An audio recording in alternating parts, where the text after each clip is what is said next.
2024 ñu leen di ziar bu baax a baax yéen ñi nga xamante ni yéenay topp waaye di safoo programme yi nga xamante ni dañ leen koy tegtal fii de ci DKR 221 la chaîne des grands événements chaîne bi nga xamante ni duñ leen désinformer de ñun information yu baax yi lañ leen di jox donc ñu ngi leen di ziar bu baax a baax yéen ñi nga xamante ni saa su nekk yéen ngi topp programme bi bépp émission wala live wala loo xamante ni rek dañ leen koy tegtal da ngeen koy suivre avec sérieux donc di ci def Pastef bu baax a baax amuñu seen fay comme ni ma koy waxee rek doole jeune mooy ndox waaye ñun yéene suñu doole parce que lu ñu nekk rek yéen a ngi ci ñu leen di ziar bu baax di leen jox seen wàccuwaay alors aujourd'hui on a un grand invité di ab jeune boo xamante ni je pense que nekkatul sax ku ñuy présenter parce que nag démontré na boppam à travers liggéey bu am solo bi nga xamante ni mu ngi koy def comme man ni ma koy waxee rek man damay jàpp nit ci jamono ji mu méttee bu fekkente ni wane woon nga sa bopp man dama lay jàpp bu fekkente ni aussi da ngaa bokk ci ñi tappale loolu aussi sénégalais ñoo ciy def seen appréciation il s'agit de Serigne Abdoul Aziz Dramé ñu gën koo xam ci Aziz et Marthe nekk slameur waaye it nekk un écrivain je pense que casquette yu bëri sax tey jamono ji am na ko buñ ko joxee parole bi dina dikkaat ci loolu on va vous le présenter mais nekk na ndaw boo xamante ne en tout cas il a eu à faire des choses importantes yoo xamante ni fii ci Sénégal parce que nag jamono ji Sénégal méttee Macky Sall jël jeunes yi di tëj ci kaso bi Macky Sall jàpp yenn ndaw yi di leen malmener et tout moom il a pris ses responsabilités en tant que jeune bind ab livre daal di koy dippee fruit de mes nuits blanches donc loolu mu ngi ko bind en 2023 et l'on sait que 2023 dëkk bi tàngoon na dëkk bi métti woon na c'était difficile ñu ngi doon wax ana waykat yi ana bindkat yi ana journalistes yi loolu bokk na ci yuuxu bi nga xamante ne askan bi ñu ngi ko doon def mais jamono jooju moom il était là je pense que am na benn waxtaan boo xamante ne nas sekkoon nañ ko ak moom foofee ci Walfadjri pour vous dire que nekkul ni tey la lépp sotti rek mu daal di ñëw am na ñoo xamante ne ay ñortaab bi lañ waaye moom dafa bokk ci ñi nga xamante ni il était présent donc dama leen di bàyyi mu présenter leen boppam d'abord Aziz maa ngi lay ziar di la jox sa wàccuwaay c'est un plaisir ma jàkkaarloo ak yow. maa ngi delloo ziar bu wér je crois que tout le plaisir est pour moi. di jaajëfal ak nuyu ñi nga xamante ne ñoom ñoo ñuy suivre à travers votre site internet Dakar 221. di leen wax ne c'est toujours un plaisir de faire face aux Sénégalais. pour leur parler en tout cas des sujets intéressants. ñu ngi leen di ziar bu baax a baax alhamdulilah. waaw mu ngoog alors pour vous permettre xëy na ngeen xam dernier son wala li mu mujjee def concernant appel patriotique bi nga xamante ne moom la Ousmane Sonko def sax xëy na ngeen am benn aperçu je pense que sax nekk na loo xamante ne vidéo bu viral la mais ñu war leen rek ngeen déglu ko xëy na Omar mën nga ñu koo tegtal bu ko defee après ñu dikkaat. politicien yàgg jël ci suñu alal ak naxaate mun a déet xam-xamay jongante. La politique, l'art de bien gérer la cité et non l'art de se servir de la cité. ba tax Pastef ubbi Kopar Express ñu war cee farlu en toute vitesse def lu xees gaaw feesal suñuy kees ngir mën a am assemblée bu bees ku fi sàccoon 1 franc na xam ne du rees boo dawoon jëm géej doo robb te fees Sonko woote xol yi fees le 19 ca Arena bu kenn des.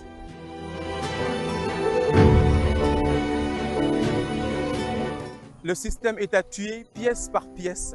Ces vautours que nous avaient mis en détresse s'empressent pour nous replonger dans la tristesse. Selon eux, l'Assemblée est à l'image d'un jeu de kermesse. C'est pourquoi ils s'alarment dans certaines maisons de presse. Ils accusent, diffament, se rabaissent et s'affaissent. Plus jamais d'une législature de faiblesse. Plus jamais une Assemblée qui blesse.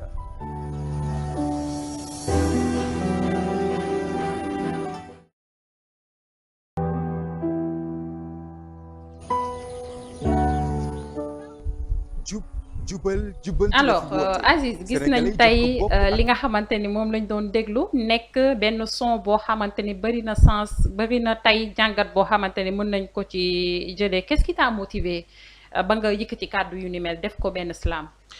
waaw force est d'admettre que nit moom bu fekkante ne dem na bu bind rek c'est parce que la ko bindloo laal donc wala boog touché na ko émotionnellement. Nous sommes des jeunes qui sont d'abord et avant tout sénégalais, conscients et en plus témoins de tout ce qui se passe dans notre pays.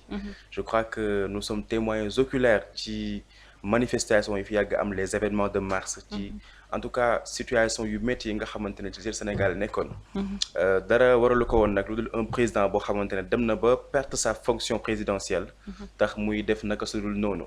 les jeunes sénégalais nag dem ba gis quelqu'un boo xamante ne semer na ce qu'on appelle l'espoir ci seen xol yi ci seen xel yi ba gën leen yee du point de vue politique du point de vue économique du point de vue surtout nationaliste xamal leen lan mooy seen réew xamal leen lan mooy seen àq ak yelleef xamal leen ni incha allahu taala bu ngeen war a àggee fenn wala bu ngeen war a jéggi quelque part ou bien bu ngeen war a def des évolutions l'état du Sénégal war na leen ci amal ay accompagnement je crois que je suis de ces personnes yi nga xamante ne xamuñu woon sax comment fonctionne un état xamuñu woon sax comment fonctionne un pays xamuñu woon sax lan mooy seen droit ou bien lan la seen pays mën a offrir à leur égard donc nag nga am nit koo xamante dafa jug sacrifier lépp li nga xamante ne moom la am en termes de biens parce que tamit quoi qu'on puisse dire Ousmane Sonko nekk na koo xamante ne bon sa vie était presque rose mu sacrifier ou bien tourner dos tous ces privilèges là pour élucider aux yeux des Sénégalais lan mooy Sénégal exactement alors ñu jugee ko ci situation yooyu noonu ba au soir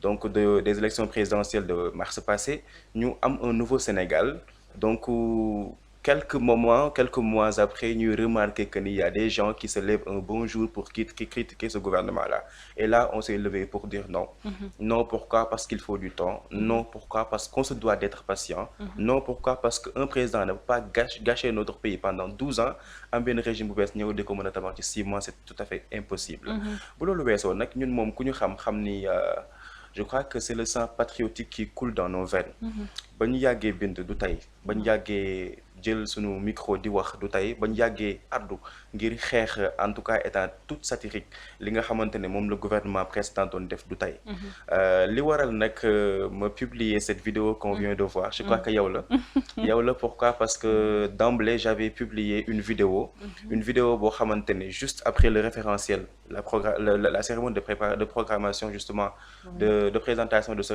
référentiel là moo ma inspiré ma ne waaw comment se fait-il que benn groupe de personnes ñu daal di jug macha allah commencer par publier à travers leur leader un livre bu ñu woowee solution ngir wane seen xam-xam nga jug ne ko amoo xam-xam mu ne la kaay léegi pétrole et gaz mi ngi nii nga ne ko amoo xam-xam ba tey di ko bund xatal ak wax yoo xamante ne normal mu génne la les territoires du développement ba tey nga bañ mu ne la kaay léegi projet laa la tegal ba tax Sénégalais yëpp daal di ànd dëppoo ci conformé wu exactement ci projet boobu noonu mu nekk benn profession de foi voilà mu tëxëj ko nag profession de foi boobu nag il faut dire que ces livres précédents ñoo ko composé Sénégal di dox ba keroog partem du PASTEF di am la chance à travers la coalition Diomaye président d'avoir un président de la République di Bassirou Diomaye Diakhar Faye nekkoon ex-secrétaire général de son parti politique alors qu'est-ce qui s'est passé donc ma ne à travers ce texte-là je dois exactement rappeler les Sénégalais parce que am na ñoo xamante ne bu tey neexee dañuy fàtte démb alors que il y a eu tout un parcours qui s'est tracé avant qu'on en arrive là ma ne nag comme que pare nañ ci projet boobu noonu tegal le référentiel bi nga xamante ne nekkatul référentiel lu parti politique nekkatul référentiel lu coalition mais plutôt c'est un référentiel adapté étatiquement kon nañ taxaw ñu wax ci rappeler Sénégalais xam ne kat élection yi nga xamante ne moom lañ jëm au soir du 17 novembre dafa war a nekk benn référendum ce sera un oui ou un non oui pour un changement ou bien non pour la règne toujours des gens comme Macky Sall et compagnie donc loolu mooy li nga xamante ne moom mën ci inspiré bañ ko partagé la nuit on a vu qu'il y avait des retours très positifs voilà et parmi ces retours là on a eu justement votre intervention et c'est quand vous m'avez demandé de parler justement de l'actualité carrément politique que je me suis dit que bon je vais essayer de jacter quelques vers à l'égard de Kopar Express et consorts parce que quoi qu'on puisse dire faut l'avouer ñoom waa PASTEF ñoo fi def loo xamante ne nit mosu ko fee def en général parti au pouvoir parti la bi nga xamante ne day profiter ci ay biens wu état ngir mën a faire sa politique bonnement yàgg dañoo témoigner des élections yoo xamante ne ay milliards et milliards la ñuy décaisser di fay nit ñi pour ñu dem ay campagne ou bien pour ñu dem ay meeting ou extrait ou des choses justement de la sorte mais Ousmane Sonko à travers Pastef na man rupture laa woote bu ma wootee rupture nag ci bépp fànn laa ko woote wu ma ko du point de vue économique rek mais du point de vue politique fonds politique yi nga xamante ne moom la état du Sénégal doon mettre ci kanamu politiciens yi nañ ko tegee na le lépp loo xamante ne moom la ñuy am en termes de fonds nañu ko sénégalais jox sénégalais yi nga xamante ne ñoom ñoo ñu faloon wóoluñu nañ sàkk ku nekk ci ñoom benn 1000 francs benn 1500 ba lu waaye am daal di koy mettre à la disposition de Pastef pour que ñu gën a mën a yee li nga xamante ne moom moo di sénégalais loolu moo waral la sortie de cette vidéo mais mieux encore man awma benn yoon naxar ci fond boobu noonu ñu ubbi pourquoi waaw loolu il faut nga def ci taxaw seetlu parce que am na ñu koy nakarlu di wax que Ousmane Sonko il faut mu xam ni léegi dafa am beneen casquette muy casquette premier ministre loolu noonu muy def c'est pas approprié. Avant de venir ci casquette premier ministre boobu j'aimerais m'appesantir sur le fait qu'il y ait ce fond là parce que en fait dañ ne lu jug lu ne am na fu mu war a jëm fa muy jëm luy am njëriñ la wala lu dul am njëriñ la on va voir en fonction des actions mais Ousmane Karim dafa wax lu am solo mu ne la manière dont ñun moom la ñu prévoir campagne muy exploiter le référentiel Sénégal 2050 qui parle de ce référentiel parlera forcément des 8 pôles mu ne nag 8 pôles yooyu noonu dinañ jëm pôle bu ne ñu xamal ko fan lañ ko jëlee fan lañ ko fekk fan lañ ci toll ak fan lañ ko jëmee donc loolu mu nekk loo xamante ne ce sont des débats qui sont économiques des débats qui sont culturels te on a besoin de ça defe naa ne mosu fay am les gens yi nga xamante ne ñoom ñoo daan politique ñoo daan campagne bu ñu ñëwee lu ñuy def fecc woy taasu appeler des artistes musiciens ñu ñëw wax li ñuy wax yaa fi nekkuloo fi yaa defoon lii defaloo ko fi exploiter peut-être les femmes jox leen ay 5000 francs parce que koo gis koo xamante ne mi ngi au fin fond du village d'un milieu rural lekkul naanul boo ko joxee 5000 francs rey nga ko ba mu dee n'est-ce pas mais moom mën na la defuma loolu noonu yëpp li nga xamante ne moom laay proposer les Sénégalais mooy que pare naa ci profession de foi maintenant que je suis au pouvoir je vous présente de votre programme et c'est un programme bien ficelé bien libellé adapté étatiquement bi nga xamante ne moom mooy nekk sunu référentiel durant les 25 prochaines années maintenant nag pour ñëw ci casquette premier ministre déjà d'abord et avant tout meeting mi ngi amoon un jour de samedi c'était un week-end qui parle de travail c'est que nit ku nekk am nga le droit liggéey du lundi au vendredi de 8h à 17h boo paree loolu neex nga dem nga defi ko loolu c'est le premier point c'est la première remarque deuxièmement bu ñu gumbawul dinañ xam ne Ousmane Sonko nekk na benn leader boo xamante ne en tant qu'autorité en tant que premier ministre il y a eu peut-être très tôt les remerciements de son président de son patron parce que defe naa ni am na benn point de presse xaw ma sorti bu président defoon di ne man j'ai le meilleur premier ministre de l'histoire mu ne bu conseil des ministres jàllee mook moom ñooy toog ci salle de conseil des ministres bi ba 2h du matin ou bien minuit même c'est-à-dire que pour mesurer dimension bi nga xamante ne moom la Ousmane Sonko octroyé li nga xamante ne moom moo di état du Sénégal c'est-à-dire que mi ngi sacrifié wu jour et nuit pour le bien de tous kon kooku sax romb na sax ay heures de travail c'est clair n'est-ce pas maintenant faut savoir que fii ñun ñëpp a yem nous avons tous des casquettes qui nous sont propres il a une casquette politique et une casquette autoritaire en plus de premier ministre qu'il est, il est d'abord et avant tout mais un président de parti politique de surcroît le parti politique qui a facilité l'actuel président à sa montée au pouvoir donc il a tous les droits pour vaquer à ses occupations politiques. D'accord. Vous voulez dire par là qu'il faut nous dissocier les activités de la République avec les activités politiques. Exactement. Et de surcroît, nous accentuer sur le fait que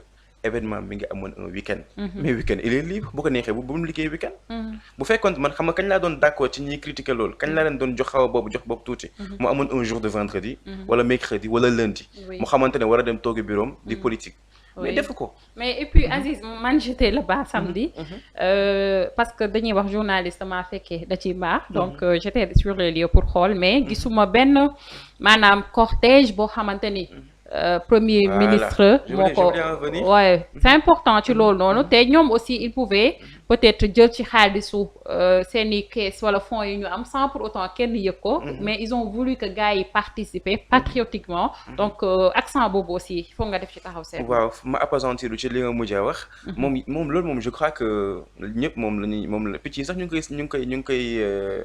ngi koy waxtaanee alors faut comprendre que Ousmane Sonko ci tous les plans dafa amal rupture dissocié na li nga xamante ni moom moo di gouvernement ak li nga xamante ni moom moo di parti politique ba tax na bépp action politique bu muy def du jël auto état du jël carburant wu état du ànd ak même ay garde état garde corps état bi. boo seetloo ñi nga xamante ne ñoom ñoo nekk ci parti politique am ces gardes rapprochés yi nga xamante ne bon mooy les limousines et consorts ñi mu nekk opposant à chaque fois muy amal ses activités politiques ñooñu ñoo koy topp à chaque fois mu amal GMC oto bu marron boobu noonu ngay gis mu dugg ci loolu c'est très symbolique et il est très intelligent hyper perspicace dans ce siège c'est très bien fait loolu day tax nga xam ni man voilà rupture bi nga xamante ne moom laay woote ci laa nekk ci deuxièmement ma ñëw ci le cas de Bakel je crois que c'était ça parce que loolu moo tax actualité bi daal di xaw a viral waaw nee nañ c'était pas le bon moment. nee na c'était pas le bon moment mais pourquoi nekkul le bon moment yow bu fekkee Ousmane Sonko c'est pas le président de la République oui. c'est le premier ministre il se charge du gouvernement maintenant nag le président de la République bi nga xamante ne moom moo am toutes les forces toutes les responsabilités il est allé au-delà zone bi nga xamante ne ça fait partie des zones les plus dangereuses de ce pays mu dem implanter foofu pendant 2 jours mais loolu et pas en tant que le simple président qu'il est mais en tant que chef suprême des armées oui.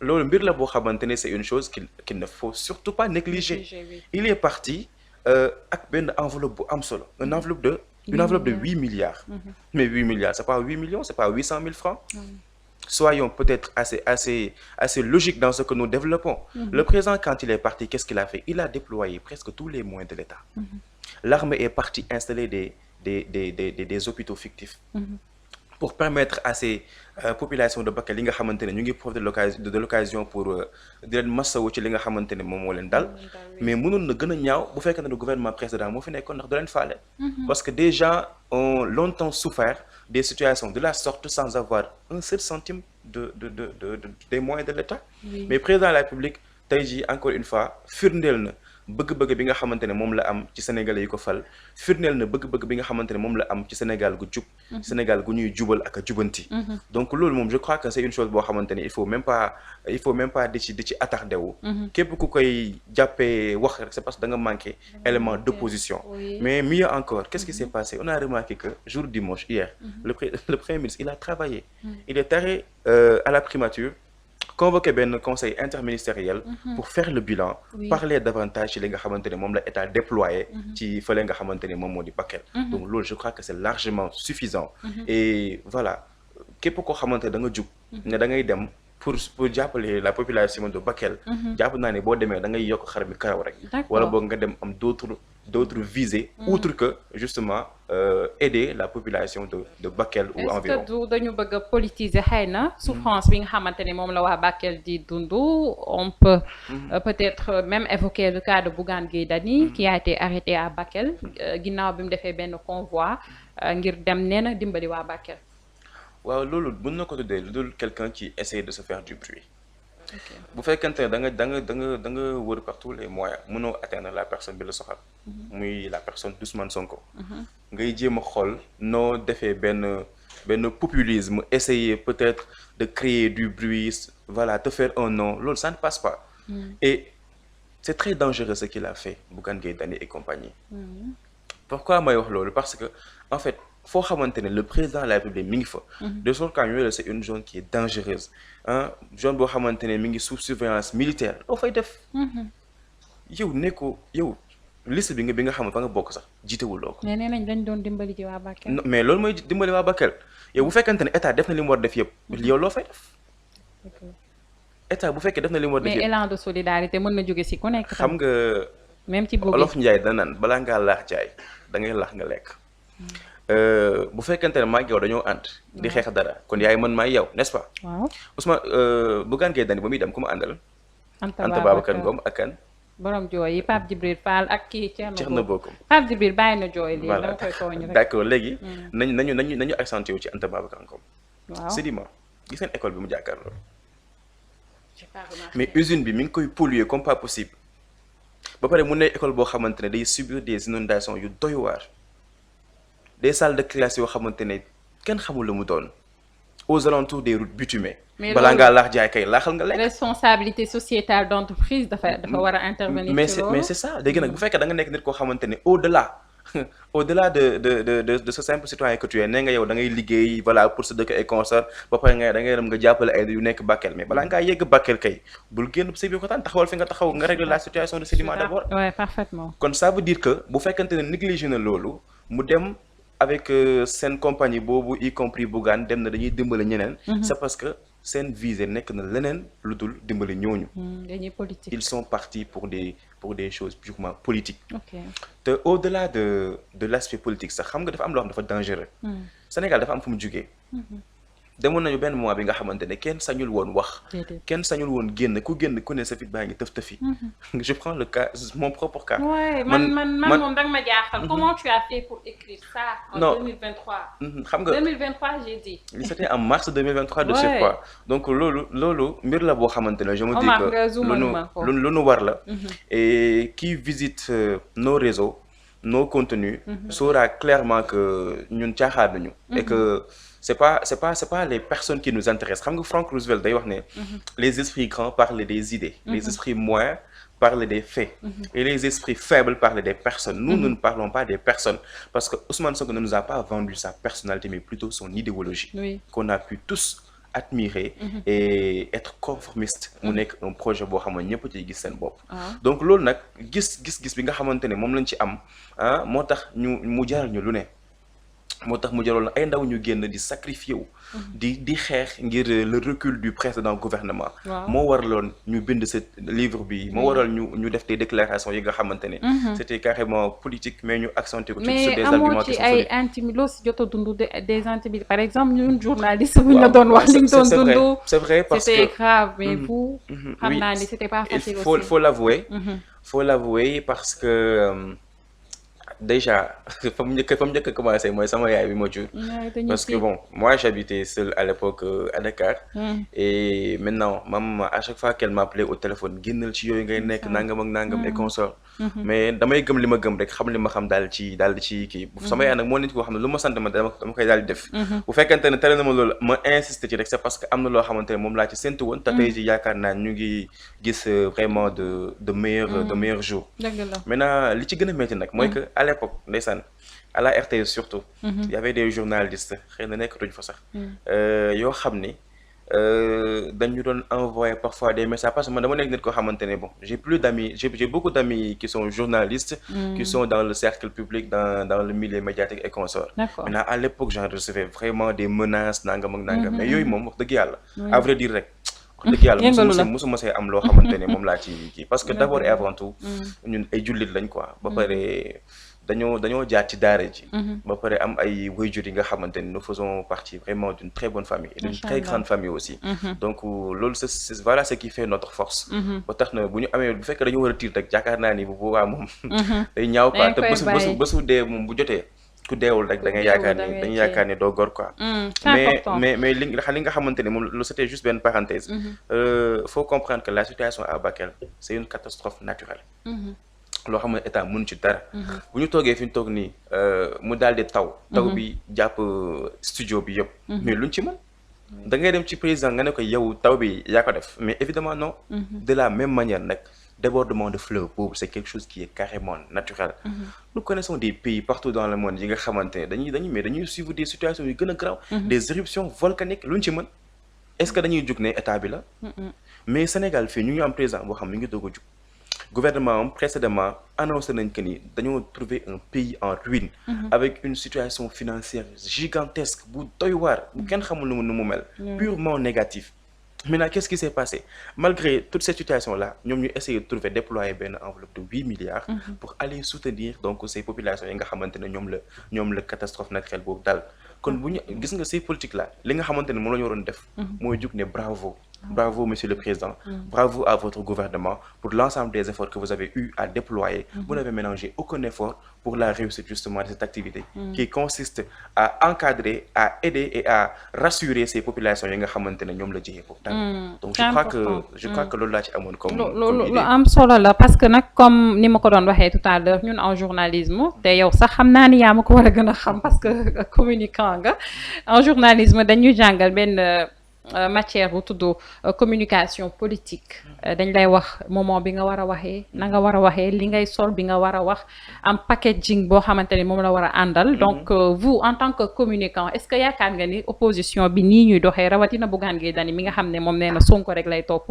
est-ce que vous pensez que dina defar image am wala dina ko rendre service. Ça me rappelle benn déclaration bu Serigne Mbaye Sy Abdou Tivaouane nee na nit balaa ngaa wax da ngay xam fa ngay waxee wax fa wax jotee am na war a waxee ak exactement une manière de parler en fait pour appuyer l'idée que tu viens justement d'élucider mu nekk ni wax nekkul n'importe comment lañ koy waxee ak nekkul n'importe où lañ koy waxee te nekkul na da ngay bëgg a wax rek daal di wax Bougane Gueye Dany moom wane na boppam ba pare nee na carrément que Ousmane Sonko rek laay topp waaye léegi nag bu fekkee Ousmane Sonko rek ngay topp ñun ñi nga xamante ne nous sommes des patriotes ñi nga xamante ne ñoom ñoo nekk biir Pastef mais ñoom topp ñu Ousmane Sonko li Ousmane Sonko gëm loolu la ñu topp idéologie nag soxlawul Sénégal soxlawul un leader boo xamante day dem topp ay nit je l'ai précédemment illustré à travers la situation de Roosevelt les esprits grands ils parlent des idées les moyens parlent des faits et les faibles nag ñoom ñooy appesantir sur les personnes kon bu fekkante ne Bougane Gueye Dany moom nit kee ko soxal kon moom il est faible et nous n'avons pas besoin d'un leader qui est faible loolu mooy sama première remarque deuxièmement yow bokkuloo ci élection présidentielle précédente yi ba mu jotee au lieu nga allié wu fenn da nga daw pourquoi nga daw parce que tout simplement mais non seulement amoo base mais neen da doon xaar deuxième tour waaw deuxième tour mais qu'est-ce qui s'est passé après li nga xamante ne musul am ci situation politique Sénégal benn opposition jël dès les premiers tours le pouvoir à travers 54% des voix dëgg la te 54% yooyu noonu sax peut-être déclaration la boo tax boo xam dañ koy respecté quoi parce que suñu ay autorité ñoo ko wax mais à vrai dire ëpp na loolu fuuf ouais c'est clair ku xam dëgg xam réew mi fi mu toll xam ne ëpp na loolu téeméeri ju nekk yoon yow nekkuloo chef de l'opposition yow fa nga dëkk nekkuloo fa maire tu n'as jamais été député tu es un simple agent du privé boo xamante ne ce secteur sax yow tu ne parviens pas à le parfaire c'est vrai que yaa ngi am ay sénégalais yoo xam yaa ngi leen fay salaire mais qu'est-ce qui s'est passé avec le cas Johnny Ousmane Sonko keroog wax na wax bu am solo mais ñaari employé am jël nañ yoonu Nicaragua bi loolu information bu ma lay jox la loolu yëguma ko woon mais loolu tamit ça veut dire que ils n'ont pas été bien traités dans leur boîte Ousmane Sonko wax na ko bu am solo keroog xam ba xam nañu bàyyi nañ ci xel nee na waxi Johnny gis-gisu Johnny voilà mais Johnny googu na xam nga c'est un vrai poète loolu c'est une métaphore en poésie gis-gisu Johnny quand on parle de Johnny on fait allusion à cette entreprise qui appartient à Bougane bi nga xam ne dafa xëy disparaître yóbbu ay alalul sénégalais ñi nga xamante ne yaakaaroon nañ ne foofu moyen d'épargne la bu solide nga jël dugal sa xaalis boroom xëy rek daal di daw mais loolu luñ ci wax loolu lu ci gouvernement mën lu ci état du Sénégal mën lu ci suñu constitution prévoir mais on en parle parce que y a des gens yi nga xamante ne tey jii ne ay góorgóor lañu woon te nekkoon ci loolu yow bu fekkente ne tu ne parviens pas à parfaire tes boîtes tu ne parviens pas à satisfaire ñi nga xamante ne wóolu nañ la di travailler à travers ton entreprise nooy demee nag yaa ngi dimbali keneen balaa ngaa laax jaay laaxal lekk c'est important donc Bougane sur tous les plans bu ñu xoolee man sax je n'aime pas qu'on parle de lui sincèrement c'est vrai à vrai dire mais bon la situation non dafa ma metti affaire Bakel bi xam nga le fait que ñu koy jël di ko politiser on ne devait même pas en parler que la gendarmerie que la police, que la justice sénégalaise fasse son travail. Refus d'obtempérer. Nous tous, nous savons en droit ce que ça signifie. Moi qui vous parle, je suis un étudiant en formation à l'UCAD, aussi en juridique. Donc, li nga xamante ne moom moo am ba des. mooy que nañ génne bon qu'on en sorte li nga xamante ne moom de la politique. Oui. Parce que on parle de séparation de pouvoir. Nous avons un pouvoir exécutif, législatif et judiciaire. Cette fois-ci nag sunu gouvernement loolu la ñu jaay.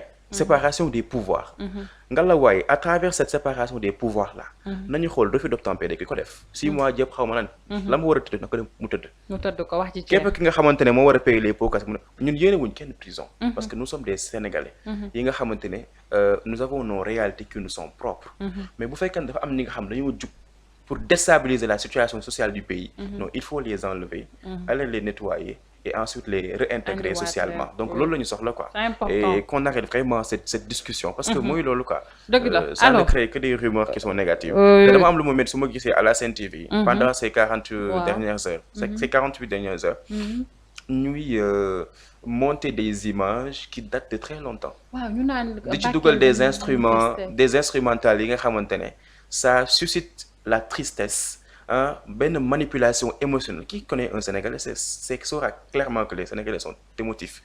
Ils sont faciles à atteindre émotionnellement. Donc kii yooyu manipulation nañ ko arrêté quoi.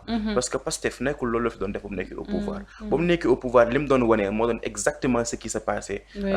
Live and direct ci réew mi. Donc bu ngeen demee jël ay images yoo xamante ne ça date de très longtemps. réintégrer ko pour dire que fii la réew mi toll là yéen a ngi kii parce que quoi qu'on puisse dire nag bu fekkante ne benn Sénégal wala ñaar la y a des gens qui suivent la Sen TV. dëgg la démb ci guddi dama dem benn resto di reer. maintenant mère bi doon caay reer bi foofu. maa ngi gis muy seetaan kii bi muy seetaan Sen TV. avec seen déclaration yooyu noonu avec les mêmes images les mêmes vidéos. ma ne ko mère doo jamais télé bi nii naa nga mën naa nga mun na ay yow Bougane dañ koo jàpp Bougane lii Bougane laa. après dama am lu mu métti. ma ne ko mère est-ce que xam nga Bougane lu mu def. est-ce que xam na président mi ngi Bakel. selon yow la moo yóbbu Bougane ci yoonu Bakel boobu noonu. neen dafa demoon dimbali ay nit. alors que ñoom doon dimbali président jiitu na ko ci. te nee nañu priorité rek la mën a doon. et c'est le président de la République qui est prioritaire. de surcroît terewuñ ko dañ ko ne taxawal benn temporairement. et ensuite tu passes. mu bañ kon kooku li bëggoon na leneen li nga xamante ne moo ute ak dem jàppale ay nit. mais dama jël sama temps parce que man yooyu je vais pas laisser passer. même s'il faut perdre 1 heure de temps pour conscientiser la personne. je le fais et je passe à autre chose. voilà. waaw am solo la loolu dafa am solo parce que nag gis nga crédibilité Aziz bu dañee ci yow aussi tamit dañ na rek te. Sénégalais yi dofatuñu maintenant mais comme li nga wax rek am na ñoo xamante ne ils ne comprennent pas peut-être donc il faudra que aussi état bi je pense que am na ci responsabilité xaw ma CNRA je sais pas quoi mais désinformation en tout cas waratuñu ko permettre fi réew mi toll surtout venant d'une télévision donc ñu daal di rek dem ci enjeu wu législative yi nga xamante ne moom la ñu dëgmal Aziz lan nga ciy xaar est-ce que yaakaar nga ni tey sénégalais yi nga xamante ne voté loon nañ le président Bassirou Diomaye Faye à 54% ñu ngi ci même niveau boobu noonu wala bu ko ëpp wala dañuy deltu ginnaaw. waaw xam nga nag ñun ay jullit lañ. wax loo xamante ne xëy na ñëwagul. peut-être mën nga waroo ak sa jullite quoi. mais que mën nañu quand même def benn analyse ci actualité bi. ñoom bañ yéegee ak léegi bu matee 6 mois jàpp 7 ci lay yem. ba pare ñi leen yéegal doon benn population doon benn peuple boo xamante ne souffre nañ pendant plus de 12 ans. parce que quoi qu'on puisse dire on est à notre 5e président. donc ça veut dire que toog nañ ay années yoo xamante ne ñu ngi doon xaar benn coppite boo xam mosuñ ko am. yow nga yéeg avec benn situation bu catastrophique financièrement. ñi fi nekkoon yóbbu lépp bàyyi ñu fi dara. des détournements de deniers publics. en n'en pas finir. des gens yi nga xamante ne ñoom ñoo doon occuper ay postes yoo xamante ne peut-être. ils n'ont pas été les hommes qu'il faut aux places qu'il faut. yow nga ñëw ci benn diir bu gàtt nga réduire li nga xamante ni moom moo di train de vie wu état bi. loolu c'est une chose boo xamante ne xam nga tey jii nii bon la presse est plus occupée d'opposants que de journalistes. Maintenant ce qui fait que information yooyu noonu duñu koy relayer positivement. état du Sénégal jógee ko foofu. wàññil la dund. nañu waxante dëgg c'est vrai que dëkk bi métti na trop mais ils ont essayé même bu fekkante ne benn 1 franc la même fekkee benn ñaar dërëm la ils ont essayé de diminuer yenn aliments situation bi ñu fekkee dëkk bi. voilà surtout ba pare ne la du yem fii. c'est quelque chose qui continue. à chaque fois ma amaat opportunité wàññil la dinaa wàññi. donc loolu déjà d'abord et avant tout benn c'est un acte fort. buy wane ne. ñi nga xamante ne ñoom la ñu faluwuñu rek daal di def ñi nga xamante ne ñoo fi nekkoon. alors bu ñu sukkandikoo déjà ci point boobu rek dañuy xam ne kon sénégalais dafa ñu gën a jàpp leen. te léegi nous ne sommes plus dans un pays où on se laisse influencer par les télévisions. Nous sommes tous dans les réseaux sociaux. Nous savons tout ce qui se passe. Ceux qui nous suivent comprennent exactement les développements du focus. Le focus là, mais ça fait toujours son effet. Donc on sait ce qui se passe. Et voilà li ma wax sànq rek benn référendum la. où il s'agira de dire un oui ou un non. Oui. D'accord dañoo war a rey ñi fi nekkoon carrément le système dañ ko war a rey définitivement. catégoriquement. ba nga xamante ne du am benn séquelle buy desaat suñu bopp yi. wala boog non. dañ leen di tolérer mais man li mu mënta comprendre mooy un président de la République boo xamante ne yow. tu étais là pendant 12 ans. ñu dàq la ne la soxlatuñu suñu dëkk. dès les premiers tours. après 7 mois da ngay ñëw da ngay bokk élection pour être député. déjà yaa ngi wàcce sa bopp. de président de la République à un député. Oui. Et lui et sa compagnie, on sait tous que li ñuy war mooy immunité parlementaire. Ça, on n'en a pas besoin. Nous avons besoin de leaders yi nga xamante ne li leen soxal du seen boppi kese, mais les biens justement des Sénégalais. Dama leen di invité ñoom à ce que ñu dem roy ci ku nga xamante ne moom moo di Mouhamed Sagna, Guy Marius Sagna. Nit la ki nga xamante ne donc c'est un député du peuple. Nous avons besoin des députés du peuple et non des députés d'un parti politique ou bien d'une coalition quelconque. Élection yi nga xamante ne moom lañ jëm nag c'est un oui ou un non. Sénégalais xam nañ li nga xamante ne moom la ñu war a def. On leur invite à voter justement pour le oui. Personnellement man sama 48 moo ko moom. Oui, pourquoi? Parce que ñi nga xamante ne ñoom la ñu fal bañ fi nekkee ba léegi. maa ngi gis ne ñu ngi amal justement des partis qui sont forts. ñu ngi jéem a def de leur possible pour régler la situation du pays. ba pare tegal ñu benn programme boo xamante ne yàkkamti wuñu.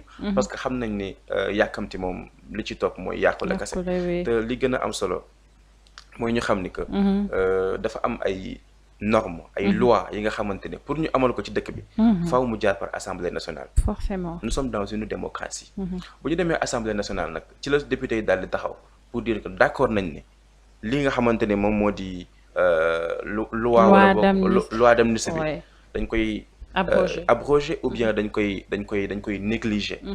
li nga xamante ni moom moo soxal wàllum góor jigéen dañ koy interdire définitivement ou bien dañ koy tolérer li nga xamante ni bëri na ay mbir yi nga xamante ni moom moo fi am. Justement Aziz gis nga foofu noonu je pense que Ousmane Sonko sax dikk na ci discours am bi samedi parce que mu ngi naan que ñenn ñu ngi naan yéex na waaye lu ci bëri mënuñu koo amal fii ak demaguñu Assemblée nationale parce que haute cour de la justice dañ ko war a taxawal yenn ministres yi mënuñu amal yenn poursuites yi ci ñoom fii ak taxawaluñu haute cour de la justice martyrs yi seen njaboot ñu ngi jooy fii ak nag abrogé wuñu loi d'amnistie boobu noonu loolu du mën a nekk c'est-à-dire que c'est des élections yoo xamante ne dafa bëri enjeu yoo xamante ne am na ko. loolu mbir la bi nga xamante ne on n'en disconvient même pas. Je crois qu'on n'a même pas besoin de s'attarder peut-être pour qui Sénégalais xam nañ li nga xamante ne moom moo xew. Les gens savent exactement ce qui se passe dans ce pays-là.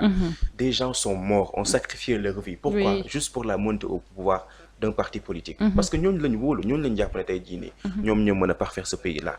Nous avons précédemment eu un gouvernement boo xamante ne ay ministres yu kenn xamul lu ñu doon. Moi en les entendant quelquefois parler je me dis que ñii est-ce que am nañu un background intellectuel.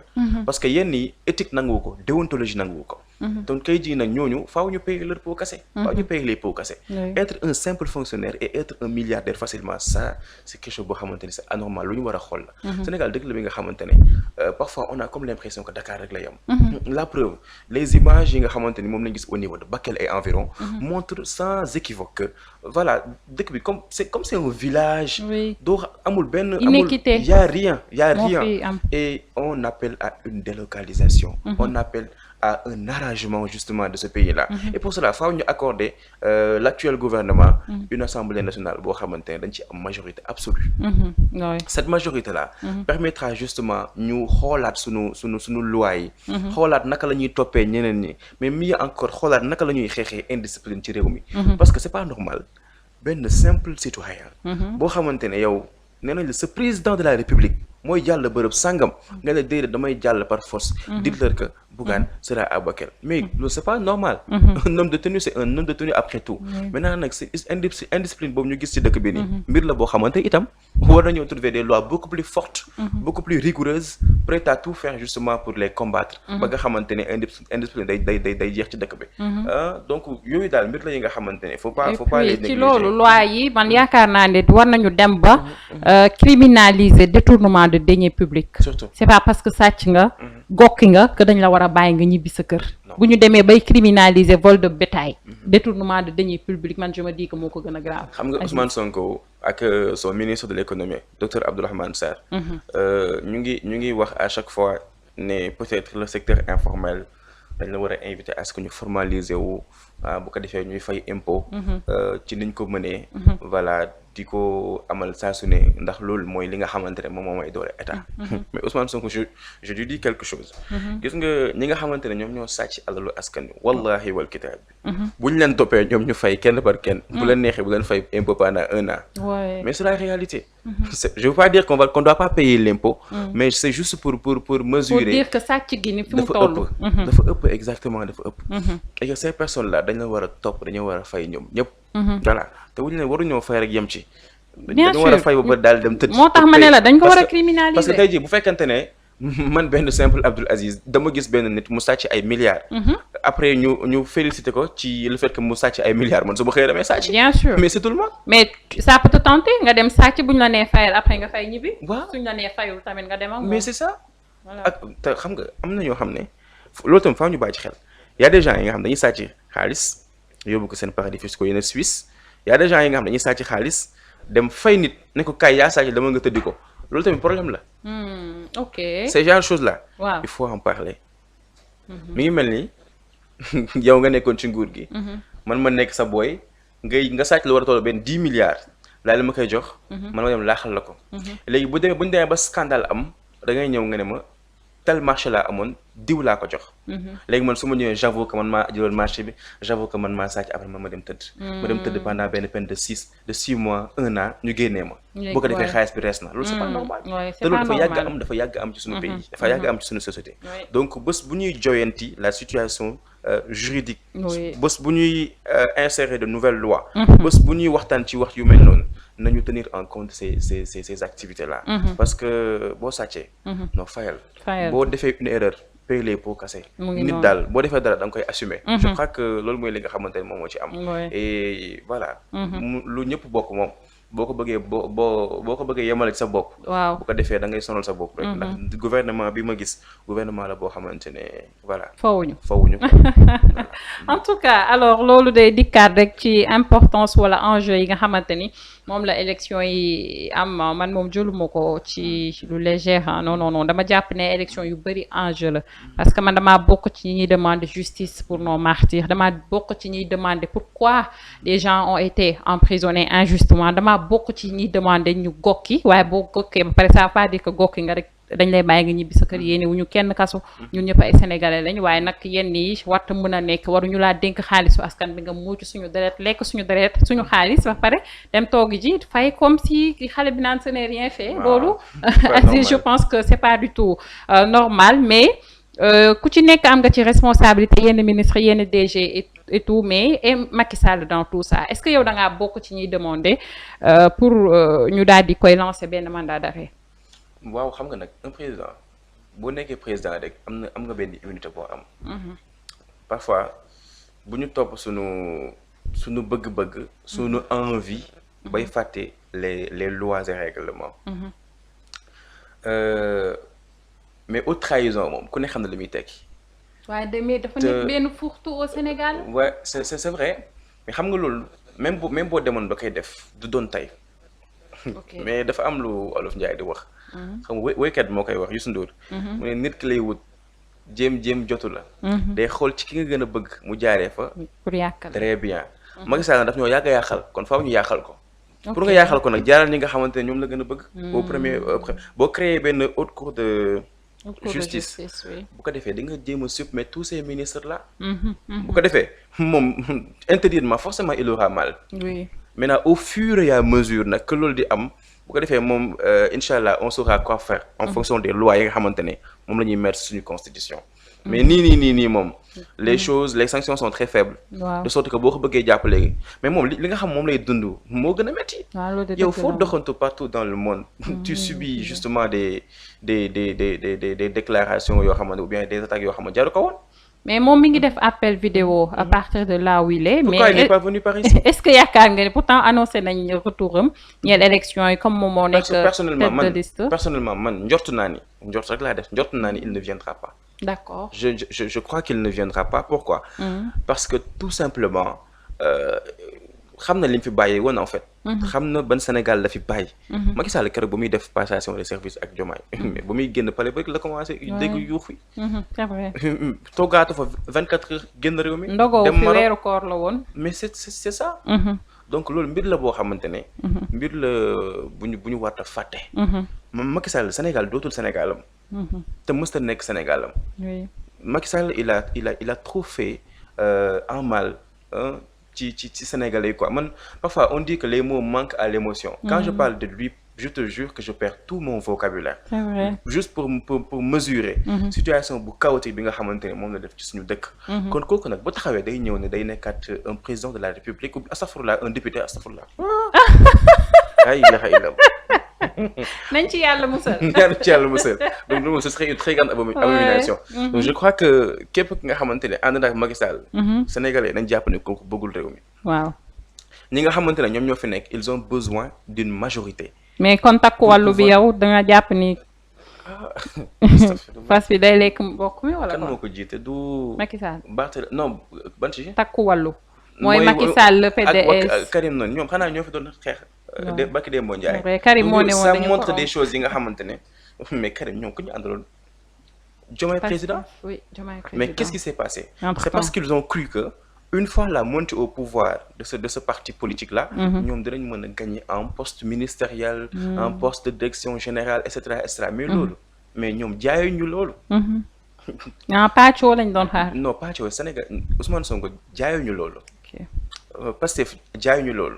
président de la République avant sa montée au pouvoir jaayuñu loolu. jubal jubbante lañ fi woote. bala lépp li nga xamante ne salte la buy détruire drapeau bu Sénégal. kon ñoom ñi nga xamante ne ñoom ñoo constitué woon le système. bu ñu ñëwaatee doon xeex seen biir nag. xëy nekkaat ensemble c'est parce que seen ay intérêt bopp la ñuy sóoraale au détriment de l'intérêt. de l'intérêt public. au-delà de takku wàllu. gis nañ beneen coalition aussi muy. man en fait Barthélémy Dias jiite. xat xol laa leen tuddee ba seen tur bi dama koy fàtte finalement. sàmm sa kàddu.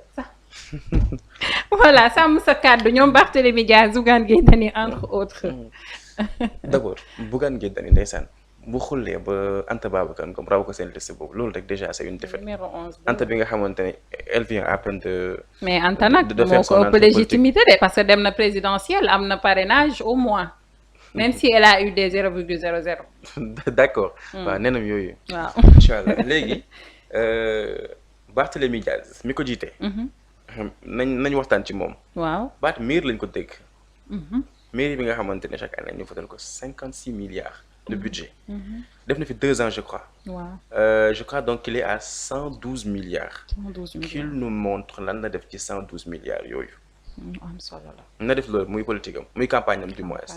parce que mënoo fay ñëw.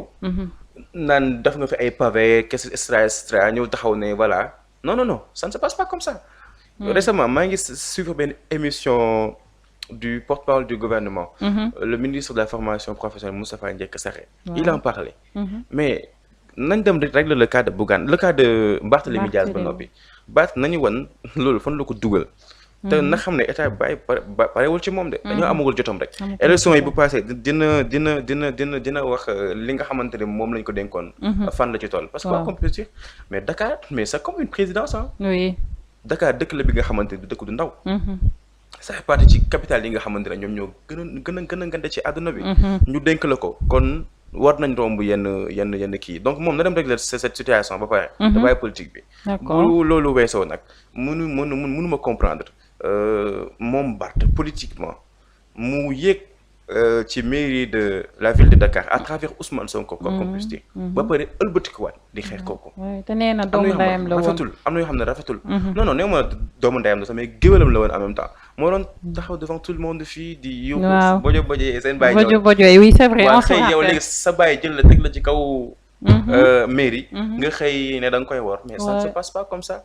donc il n'a rien. justement pour avoir une place fële nga xamante ne moom moo di assemblée nationale. Voilà. Je n'ai rien contre lui. Je n'ai rien contre leur coalition. Mais je suis ce simple Sénégalais qui a des idées. Qui a des arguments qui lui sont propres. am xalaatam bi nga xamante ne jàpp na ni fi mu war a addu positivement. mooy défendre la montée au pouvoir de l'actuel régime. Voilà. alors Sénégal comme ni nga ko waxee am nga ci droit dañu jóge ci révolution te ku ci nekk am nga benn rôle boo ci joué chaque sénégalais j'ai dit am nga rôle boo ci joué que ñi génn manifester ñi nekkoon seen page di bind ñi nekkoon di yuuxu haut et fort injustice bi nga xamante ni sénégalais yi ñu ngi koy dund ñoo ñëpp bokk nañ ci mais Aziz nag est-ce que mën nañ la am ci plateau bi ba jóge fi te doo ñu may benn slam bu ndaw. Wow, bon, je crois que on a été très politique. Je vais essayer de vous trouver un texte. Boo xam ne bon, peut-être ça parle de Serigne Babacar Sy. Dama xëy fajar daal di jàpp julli nafar benn ba ci ñaari saar ñaan barki Seyd Aboubacar mi aar borom bi fanqal ñu suñuy bàkkaar góor gi kenn dul xool ba ànd ak naqar ndax taar gi ci moom kaar Cheikh Al Khalifa yi jàmbaar juyee may jaar-jaar bépp tolof-tolof mu génne la ci lu mu tar-tar juddu ci Taysiir kii mat na yaakaar jaamu yàlla moo ñu si tax a sawar ma ni góor gee ñu defar taalibe Cheikh du tiit du ragal ndax làqu ci gile mbaar Cheikh Seydi Aboubacar était et sera toujours au pouvoir car est notre plus qu'un maîtrisard. Nous ne l'avons jamais vu mais l'amour que nous portons pour cet érudit est bizarre. Nous ne l'avons jamais observé mais sa photo ne nous est pas rare. Ceux qui doutent de son excellence ne sont que connards. Cela met sur lui me perfectionne dans cet art. Pour écrire sur lui j'écris, je crie et je barre. Prier sur lui éradiquera nos litiges tôt ou tard. L'homme au bonnet carré et au joli regard. Son nom prononcé de Dakar à Qatar. Cheikh Al Khalifa aux enseignements des valeurs fondamentales pour un apaisement capital afin de suivre la logique sans escale pour un pays non fatal. Maam le poser, l'apaiser, poser des antithèses face aux thèses françaises rien que pour donner la chance à la nation sénégalaise d'être à l'aise. Maam de magnificent, Al Khalifa the unique, Aboubacar the authentic, si the eminent mystique, Maam the worshipper, Al Khalifa the missionary, Aboubacar the visionary, si the revolutionary, the elegant, the scholar, the eloquent, the revealing, the teacher who was teaching 5 pillars is our life. Borom yaa xutbu yaa xawsu yaa mawlaaya yaa wazaru yaa muntaha al amali billahi yaa xamaru islam. J'ai envie d'applaudir parce que machallah man say son say slam dama koy déglu te day dugg ci biir xol comme li ñuy wax liy jóge ci xol rek lay dellu machallah talentueux et puis dafay wax ay mots yoo xamante ni daf lay éveiller non seulement te boo ci bàyyi xel rek mën nga cee gis njëriñ bu baax Aziz xëy na ma lay jaajëfal bu baax a baax xam nañ ni temps amul yaa ngi ci waar weeg yooyu mais accepté nga tey suñu invitation xëy na ñu bàyyi la nga tàggatoog internaute ci pour terminer Omar nga préparer ñu slam bi nga ubbee woon rek mais on va d'abord le laisser mu tàggatoog gars yi. Merci beaucoup d'abord Salma pour l'invitation. C'est toujours un plaisir justement de parler aux Sénégalais et de surcroît de développer des sujets d'actualité ngir yee ñi nga xamante ne amaat na xëy na seen kanam xaw na lëndëm di kontaan bu baax di remercier ñëpp ñi nga xamante ne ñoom ñoo ñu suivre à travers votre site Dakar 221 di leen wax ni voilà nous sommes des Sénégalais prêts à tout pour le Sénégal. À chaque fois suñu réew soxla ñu inchallah nous serons parmi les premiers à être présents et à répondre partant inchallah. Inchallah. Alors je suis sûre que du nekk dernier rendez-vous bi nga xamante ni moom la ñuy am ak moom parce qu'il est pertinent te day baax ngay waxtaan ak ñoo xamante ni ay borom xel lañ ndax li ngeen di wax day jëriñ bu baax a baax ñi ñuy seetaan donc di la jaajëfal bu baax a baax. Je rappelle que livre bi moom moo ko bindoon en mars 2023 non. Serigne Abdoul Aziz Sy Dramé Aziz Amar fruit de mes nuits blanches donc nekk na benn livre boo xamante ni je pense que dina baax ñu daal di koy jëndi. C'est toujours disponible, non? Oui, c'est toujours disponible à travers le 77 859 89 82 et parallèlement aussi ku dem ci Gandal Afrique édition mi ngi nekk Médina la maison d'édition dina ko mën a am. Et di leen jox dig daje aussi j'avais oublié du 20 au 24 novembre inchallah au centre culturel Blaise Senghor pour la tenue de la deuxième édition justement du premier salon international du livre de jeunesse et pour enfants au Sénégal dont je suis parallèlement le directeur. Donc récemment donc sunu première édition mi ngi amoon du 15 au 18 novembre passé mu nekkoon une très grande réussite parce que chaque jour on recevait déjà plus de 450 enfants yi nga xam dañ doon ñëw di def des ateliers d'écriture ñu leen doon former dans la lecture di leen amal ay panel des concours de slam de poésie d'écriture de dictée xam nga loolu dafa manqué ci dëkk bi def nañ ko année passée on n'a pas eu vraiment un vrai soutien de l'État du Sénégal te yooyu mbir la yi nga xamante ne tey jii nii moom mooy développé moom lay développé dëkk parce que éducation c'est le soubassement c'est le socle moom mooy bànqaas bi nga xamante ne bu réussir rek. mais ci vision 2050 bi tu vois que dañu accès ci le capital humain. absolument capital humain dafay intervenir. éducation mooy tabax doomu aadama tabax nit daf ko ngir mën a atteindre naataange. mais c'est déjà une chose bi nga xamante ne c'est bien. ba pare davantage j'en profite pour inviter justement les ministères yi nga xamante ne ñoom ñoo ŋànk wàllum jàng. di le ministère de la culture. le ministère de l'Éducation nationale, monsieur Moustapha Mamba Guirassy. Donc nous nous invitons tous à venir soutenir cette idée parce que certes c'est un salon mais nekkul salon bu ndaw. Année passée on a reçu plus de 14 pays. Plus de 14 pays et Sénégal, il y a des jeunes yi nga xamante ne ils sont âgés entre 15 et 35 ans. Ba pare ils écrivent des livres. Année passée on avait plus de 50 jeunes auteurs. Ba ñu ñëwee on avait organisé des panels, des face à face entre les grands écrivains confirmés et les jeunes auteurs mooy les Alioune Badara Bèye mooy les Ken Bougoul et consorts. Donc yooyu mbir la yi nga xamante ne je crois que presse sénégalaise loolu la war a wane. autorité sénégalaise loolu la ñu war a promouvoir. te bàyyi yenn débat politique yi parfois day tax ñenn ñi am tur bi nga xamante ne waruñu ko am. waruñu ko am c'est vrai en tout cas ñu ngi ci woo ñëpp ñun aussi ñoo ngi ci biir. bu baax a baax kenn duñu ko nettali ndax nekk na jotaay boo xamante ne dafa am solo comme niñ ko waxee capital humain. Gouvernement bu bees bi jox nañ ko wàccuwaayam donc capital humain boo koy wax da nga koy wax ci ndaw ñi ndax ndaw mooy nekk magu ëllëg te ñoo war a diriger ëllëg réew mi donc nekk na jotaay boo xamante ne ñu ngi ci woo autorité yëpp. Alors di la jaajëfal Aziz di jaajëfal internautes yi nga xamante ne ñoo ñu doon suivre depuis tout à l'heure bëgg ngeen DKR waaye ñun ñoo leen raw ndax émission bu ñu fi lancé rek wala bépp émission boo xamante ne ñu ngi koy def fii wala muy programme en général yéen a ngi koy topp di ko safoo bu baax a baax way leen ci noonu. On va terminer ak note bi nga xamante ni moom la Aziz def bi ñu ubbee tout à l'heure du ñu leen di jox rendez-vous xëy na prochainement ci beneen rendez-vous merci. Pièce par pièce, ces vautours que nous avaient mis en détresse s'empressent pour nous replonger dans la tristesse. Selon eux, l'Assemblée est à l'image d'un jeu de kermesse. C'est pourquoi ils s'alarment dans certaines maisons de presse. Ils accusent, diffament, se rabaissent et s'affaissent. Plus jamais d'une législature de faiblesse. Plus jamais une assemblée qui blesse.